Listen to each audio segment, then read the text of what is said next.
Rebound of DeLon Wright. And DeLon Wright, 8 points in 13 minutes. Hero for Caleb. From the tippy top of Mount Caleb. Yesterday was not my favorite day. We went 2-2. I was completely off with the Eastern Conference picks. Bucks still a thorn in my side. Should have went with the Magic fully healthy. And the Hawks, disappointing showing against the Pacers. Could have seen that coming. Pacers have done that this season before to teams like this. So I'm not surprised by it. Just disappointed. Phoenix and LA came through like I thought they would. Phoenix fully healthy might be better than some of these Western Conference teams that are above them.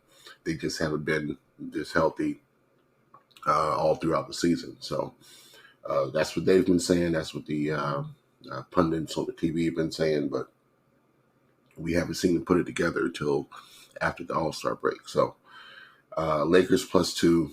LeBron's not missing the playoffs. If he had to do it by himself, he can and might. But this Lakers team wants to be in it. And this Pelicans team wasn't either prepared or couldn't match up well, which doesn't bode well for their first playing game. So 2-2 we went. We lost money because we had a live under on the Knicks game, which of course went to overtime. So that is where unders go to die. But 2-2 on to today. We're actually going to talk about some baseball. Playing games are set though. Lakers Pelicans on Tuesday, along with Golden State Kings. And then on Wednesday, we got the Heat and the Sixers and the Hawks and the Bulls. Heat 4-point underdogs. Hawks 3-point underdogs to the Bulls. Lakers Pelicans are at -1+1. It was a pick last night. It opened up at the Pelicans -1, so money's moving towards the Lakers. I would, if you like the Lakers, I'd go ahead and bet it early. It's only going to get higher. And Golden State is favored against the Kings on the road. So we'll talk more about those tomorrow. I'm going to break down the baseball season like this. I need to acquaint myself with some of these teams and matchups and things like that. And I'm going to start a couple teams at a time. I live in Florida, and I am from Maryland. All my family's in Maryland. I do have family in Louisiana also, but there's no Louisiana baseball team. So we are going to go Marlins, Nationals, and Orioles, and break down whoever they play as well. So today we're going to get into that. Let's do it.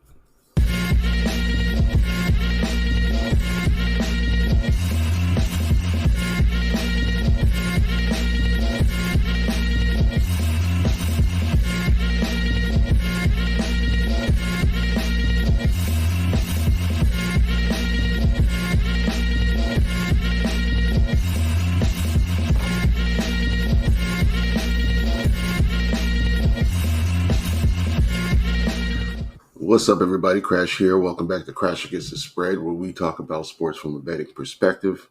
It is Monday, April 15th, and our first official baseball show. Remember, if you like the content, please like and subscribe to the channel. We're going to be doing this every day, no matter the sport. So come back and see how I did, or see how we did, or fade me, or whatever you want to do. Just keep watching. But first up, we have the Twins and the Orioles. Orioles are home favorites. The money line right now is at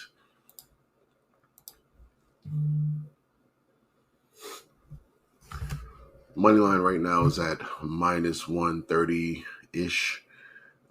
It's been all the way up to 150. Cole Irvin is pitching for the Orioles. Varlin is pitching for the Twins. They both have pretty high ERAs. Varlin is a 9 ERA, right-handed pitcher. Cole Irvin, left-handed pitcher, 8.1 ERA.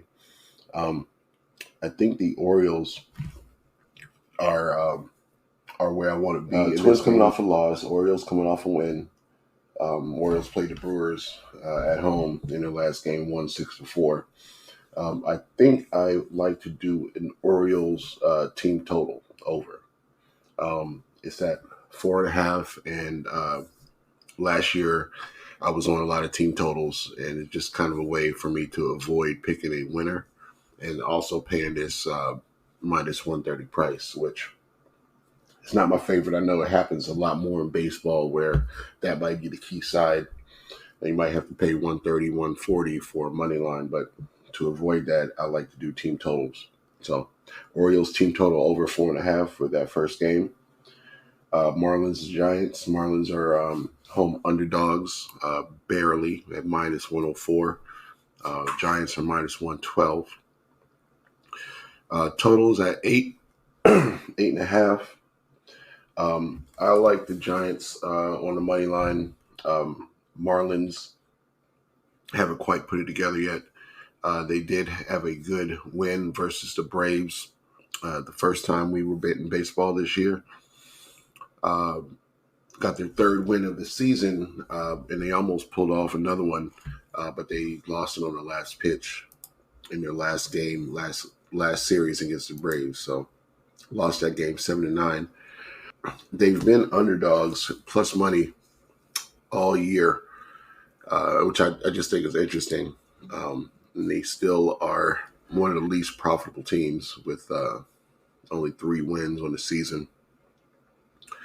So looking at the Giants, just can't get there with the Marlins yet. AJ Puck is pitching, and he, of course, 0-3. From what I've heard, the Giants should be bigger favorites. So this line feels a little trappy to some people. But right now, that's the only place that looks like it makes sense to me. So Giants money line, while it's still at a cheap price. And the Nationals and the Dodgers. Nationals are big underdogs, plus 290. Let me see if that's still right. And the thing about the Dodgers, they are one of the best teams in the league. They do have one of the best lineups in the league and pitching lineups and things like that. So on paper, they're always going to be favorites, minus 200, sometimes minus 300 against certain teams. Just like tonight, they're minus 390. And I'm seeing the Nationals at plus 310. That's on FanDuel. So it doesn't make sense to even try to look at the Dodgers to win a lot of times. Minus 390, can't make money betting those, even throwing them in parlays. They don't know. The best teams in baseball still lose a third of the game. So the run line, which you always want at a even 100 or plus money price, is minus 182. It's still not attractive.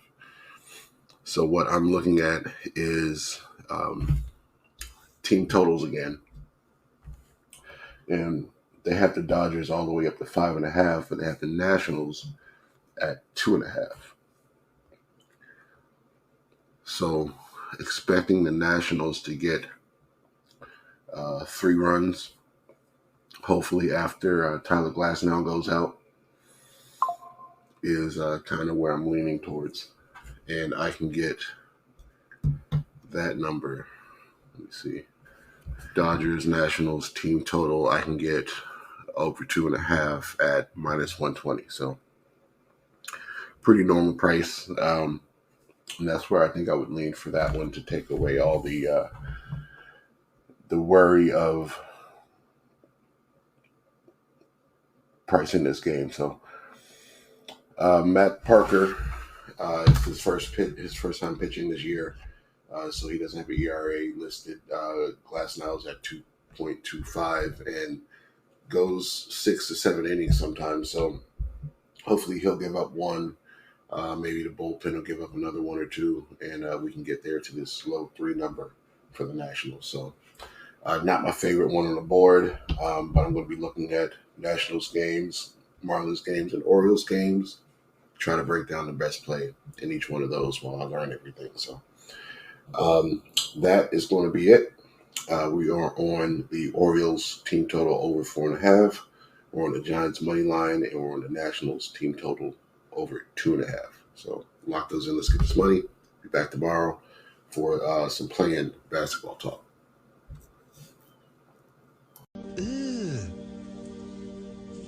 Brother, what's that?